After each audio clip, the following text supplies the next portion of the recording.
Olá, tudo bem? Eu sou Luiz Moran, Head de Research da IKEA Research. Eu estou aqui mais uma vez com mais uma conversa com o executivo da empresa. Dessa vez eu estou aqui conversando com o André Vitória, que é o CFO da Log. É isso, André? Esse é o cargo? É isso, Moran. É isso. CFO e o diretor de Relações com Investidores. Tá certo. Muito obrigado, muito prazer de você estar aqui com a gente. Conta pra gente um pouquinho, enfim, primeiro se apresenta. Você está na Log há quanto tempo? Qual a sua experiência anterior? Conta um pouquinho para a gente a seu respeito. Tá ótimo.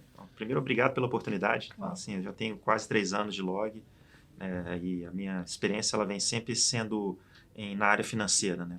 Comecei a minha carreira como auditor e consultor, né, com o Big Four, e depois eu passei por Ambev, Votorantim, Grupo Pão de Açúcar, sempre nessas áreas de finanças e de controles. Então, há 3 anos eu sou o CFO e o diretor de RI da Log. Ah, que legal. Conta um pouquinho para a gente como é que é o histórico da Log. A Log também é uma empresa relativamente recente, ela não tem tanto tempo assim como empresa listada. Conta para a gente como é que ela foi criada, como é que ela surgiu. Ótimo. Bom, a Log ela tem hoje, vai fazer 15 anos Tá. Né, de história e os últimos 4 como uma companhia de capital aberto. Né?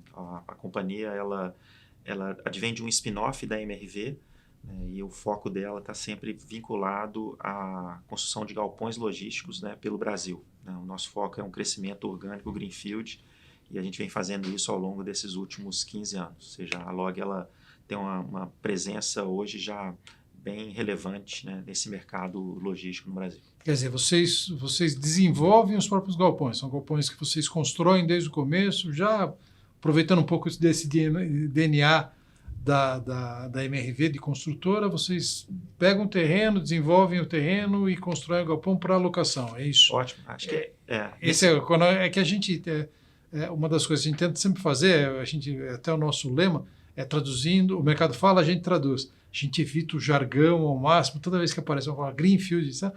Até em benefício dos nossos clientes, a gente sempre gosta de explicar qual é que às vezes a gente usa isso aí como uma espécie de atalho para todo mundo entende e tal, mas a gente explica por extenso que às vezes fica mais fácil. Ótimo, assim, até a força do hábito, né?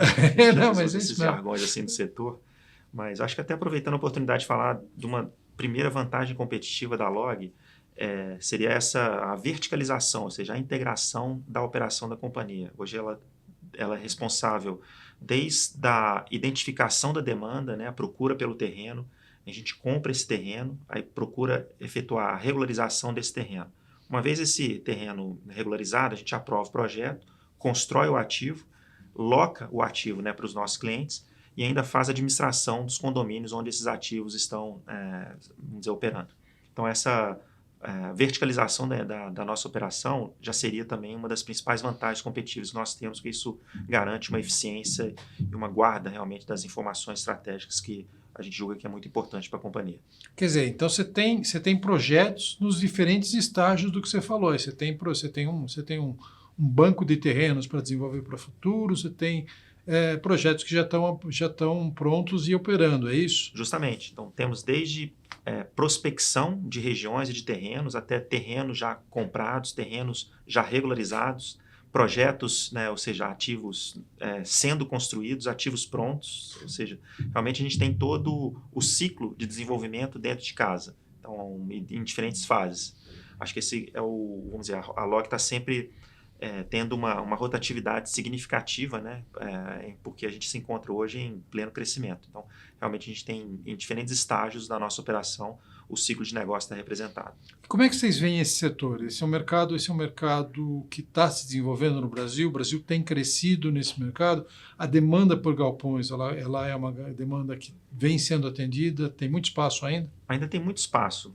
Se a gente for olhar, Moran, pelo tamanho do Brasil, hoje são 170 milhões de metros quadrados de área bruta locável pelo Brasil. Né? Grande parte concentrada no Sudeste, principalmente Rio e São Paulo, 80% eu diria, né, está concentrado na região Sudeste. Mas acho que tem uma característica importante, é que pouco mais de 15% somente são galpões classificados como classe A, com especificações distintas, né, que realmente elevam, né, o padrão desse galpão. Então a gente vê que tem possibilidade grande, né, de crescimento desse mercado de galpões classe A, principalmente quando a gente compara o país com outros países de dimensões continentais como o nosso. Então, a gente entende que a gente vem gradativamente crescendo, o país hoje entrega entre 2,5 milhões, em média, de área bruta locável, né, metros quadrados de área bruta locável por ano. Então, a gente vê que vamos dizer, o crescimento ainda tem um horizonte bem promissor aí pela frente. Então, a gente entende que realmente a infraestrutura, né, logística do país ainda carece de qualidade como a qualidade que a gente vem entregando, né, em galpões de classe A, como são os galpões da LOG. E esse é um ponto importante, né? Você falou da qualidade e tal. Tem uma diferença grande nos galpões. Quando você falou o número total de área bruta locável de galpões, você deu o número geral, mas aquilo incorpora uma vasta diversidade de coisas, né? Tem desde galpões muito ruins a galpões de classe internacional.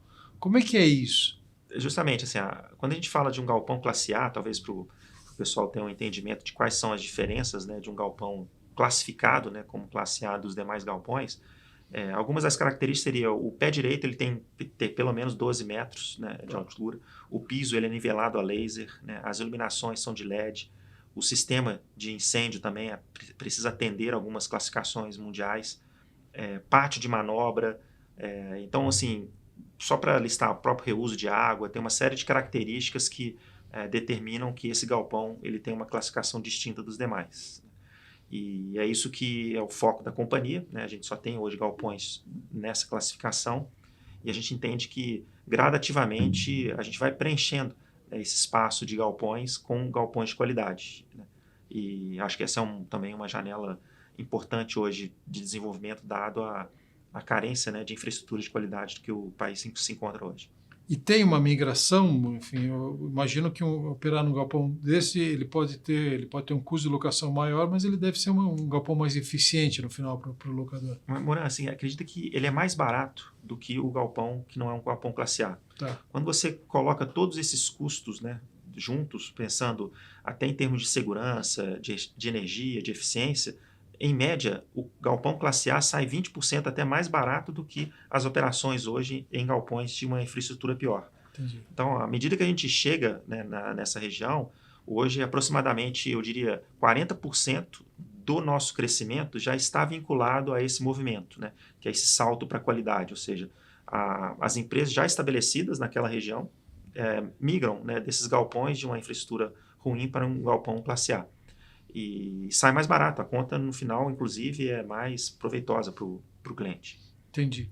E você falou agora da região, né? Quer dizer, vocês tem uma concentração grande, como você falou, em Sudeste. Rio São Paulo concentram boa parte. Vocês têm uma estratégia de diversificação regional também?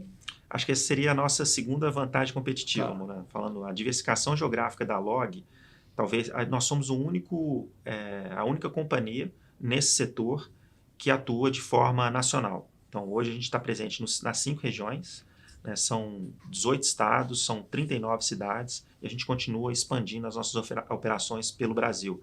A demanda realmente vem acontecendo, eu diria, principalmente no Nordeste, eu acho que é uma região que tem um desenvolvimento bem representativo. Eu acredito que, à medida que a gente vem demonstrando, né, a agilidade, a eficiência, a qualidade, né, dessas operações pelo Brasil, naturalmente a gente vai continuar expandindo essas operações além da região Sudeste. A gente tem foco também na região Sudeste, mas eu diria que hoje o crescimento da companhia está muito mais vinculado ao restante, né, do país do que necessariamente no Sudeste. A gente tem notado que mesmo nos galpões que você tem entregue, você tem conseguido uma ocupação grande, quer dizer, eles já chegam quase que todos eles locados no mercado. Uhum.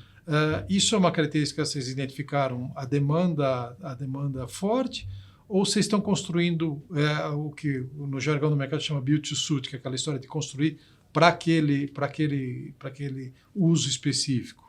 A assertividade do modelo de negócio, né, começa já na escolha do terreno, vamos dizer, né? Porque ali eu converso muito com o nosso time de desenvolvimento imobiliário, né, para entender as nossas estratégias de expansão. Muitas são, às vezes, que até o lado da rodovia faz diferença, né, para que a gente tenha essa eficiência e ocupação. Se Impressionante, tem retorno, mas não tem. exato. Tá. Então, essa escolha ela é fundamental, porque é ali que começa já essa vacância que baixa que a gente tem hoje, né? A gente compara com galpões classe A, né, pelo Brasil, a média de vacância é em torno de 10%. A Log tem 2%.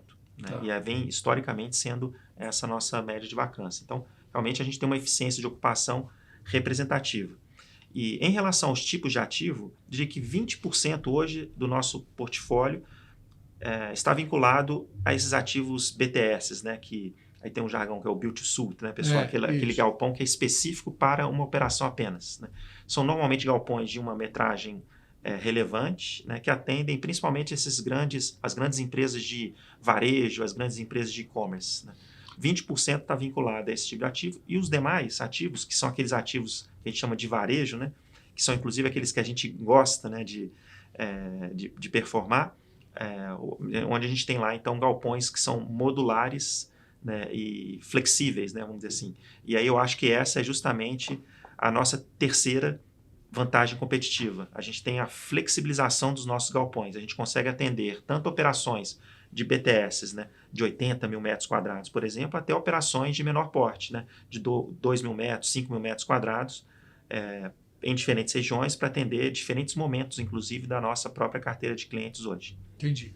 Do ponto de vista de como você estrutura o contrato, imagino que um BTS tem um contrato de mais longo prazo, com algumas amarras adicionais, porque, afinal de contas, você construiu para aquele uso específico. Deve ser diferente de um galpão de varejo, como você disse, não é isso? Sem dúvida. Os contratos dos BTS, né, eles são contratos de longo prazo. É uma preocupação grande, enfim, dado o momento que a gente tem visto recentemente com alguns problemas de alguns varejistas com crédito e tal. Essa é uma dúvida que sempre surge para o nosso cliente. Quão exposto alguém está a tal e qual segmento. Né?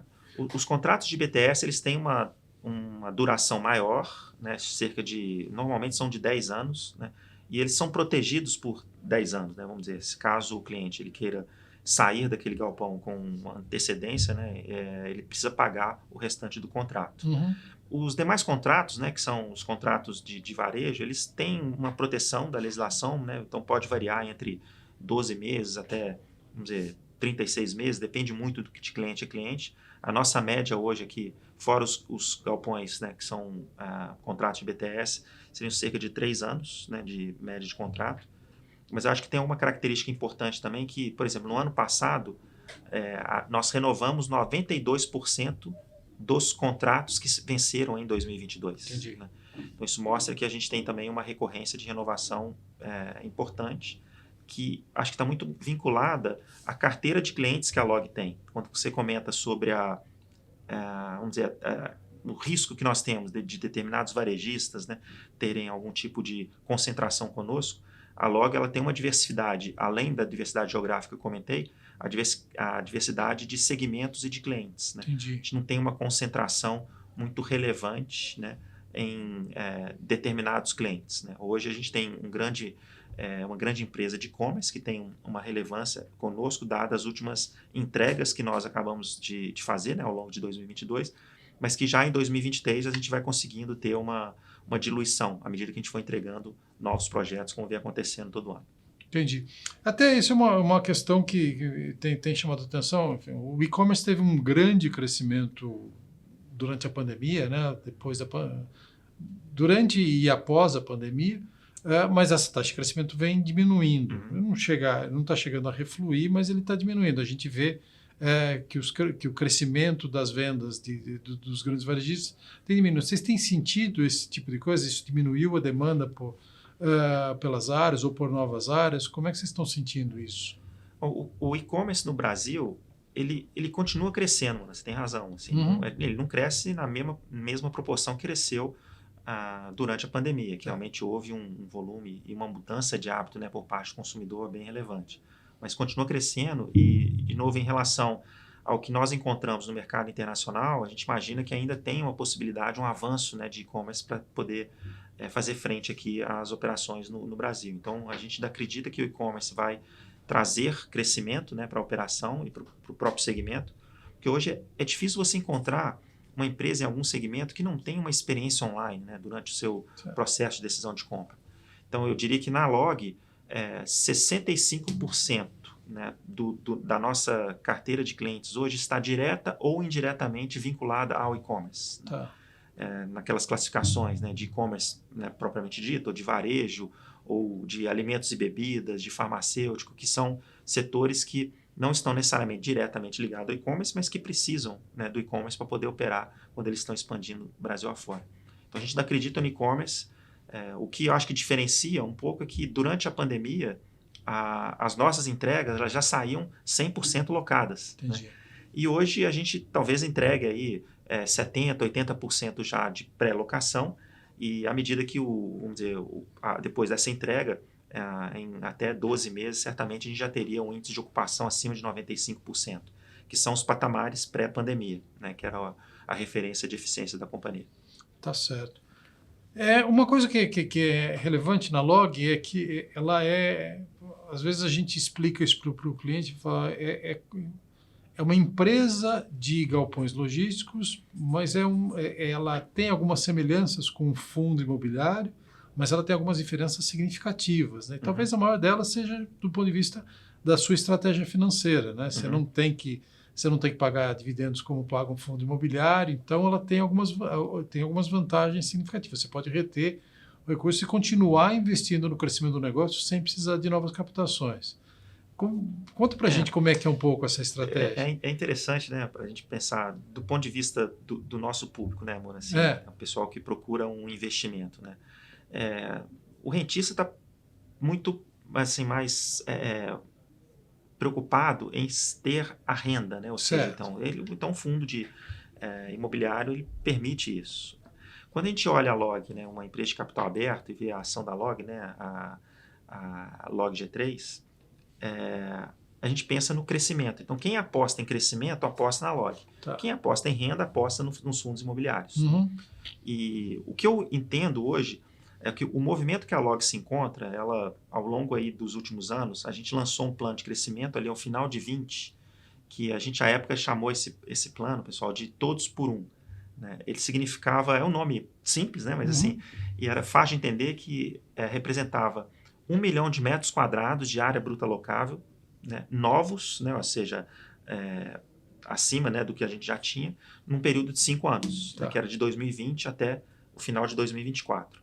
Veio a pandemia, a gente fez vamos dizer, um upgrade, né? Ou seja, a gente aumentou esse plano de crescimento, ele passou a se chamar Todos por 1,5. 1,5 milhão de metros quadrados todos de área bruta locável, nesse período de 5 anos.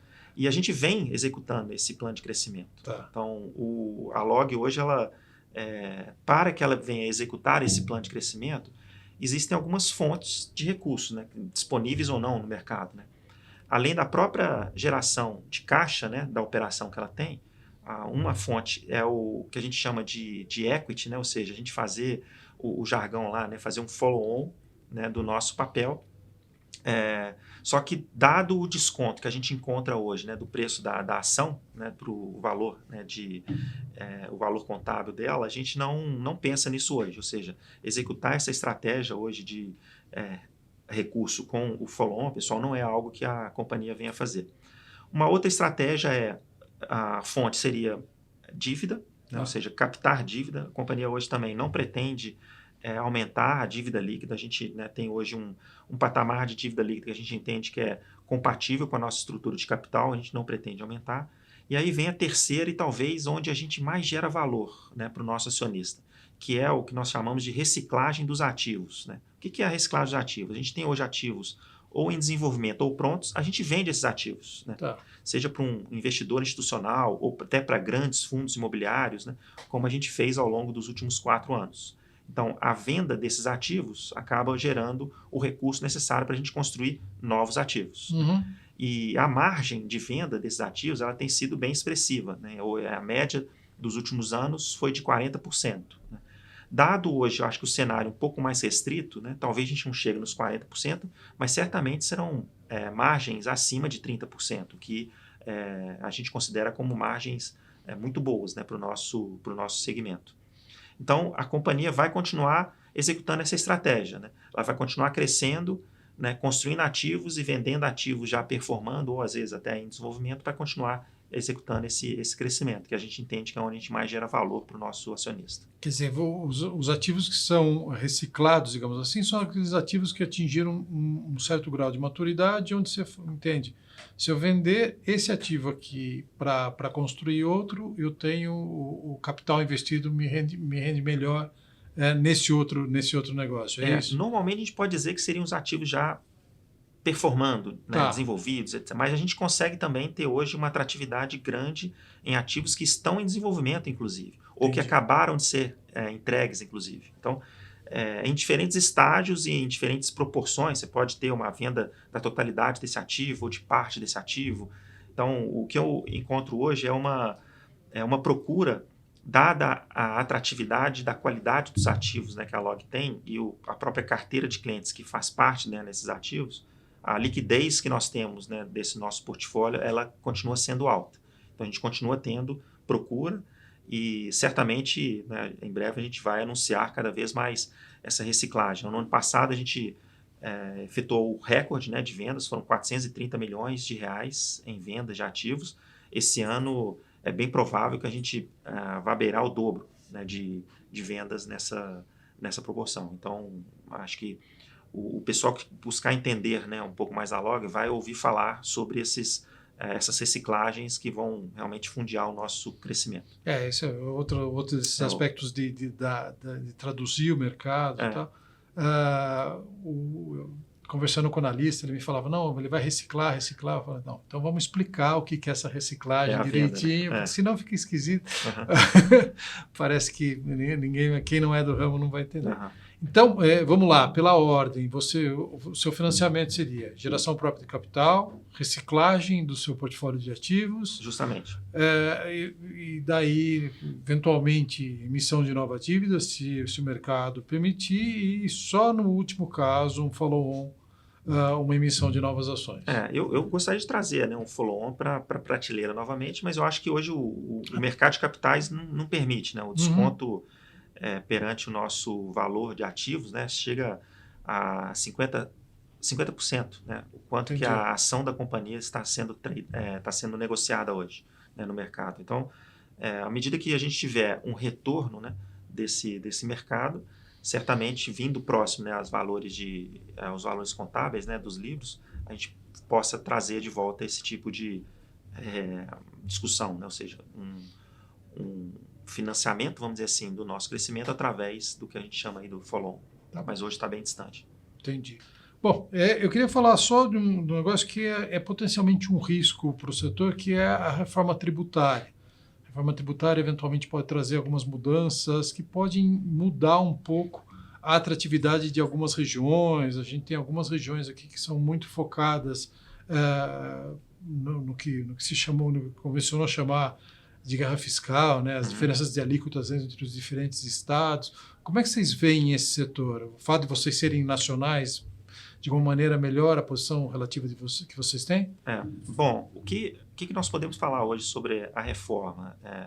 Acho que um ponto importante, né, para todos entenderem é que ela não acontece de uma vez só, pessoal. Qualquer que venha a ser a reforma, ela vai durar aí uns bons anos para ela ser concretizada, né? Pelo menos essa é a tendência que tem, um prazo de aplicação, né, que pode chegar aí aos seus 10 anos. Né? Certamente, quando se tem uma reforma, isso pode afetar a carga tributária, mas eu diria na cadeia toda, né, de produção. Então, acho que ainda é incipiente a gente falar qual seria o efeito, né, seja por regiões ou seja para segmentos, mas certamente é algo a gente ficar atento. Então, a gente vem estudando isso com uma certa... fazendo parte já da nossa agenda, essa discussão do quanto que isso poderia, né, ter de impacto. Agora, quando a gente fala sobre determinadas regiões, né, que têm incentivos ou não têm incentivos, existe sim aquele potencial risco, né, de que esses incentivos existentes possam a não fazer mais parte, né, daquela região, e isso pode diminuir, de certa forma, a competitividade. Mas o que eu venho ouvindo muito da grande maioria, né, dos nossos clientes, dos empresários, é que sim, Morán, eles procuram previsibilidade, né? Eles querem saber, né, qual que seria a regra do jogo, né? Como que vai funcionar, não necessariamente um incentivo em si para uma tomada de decisão.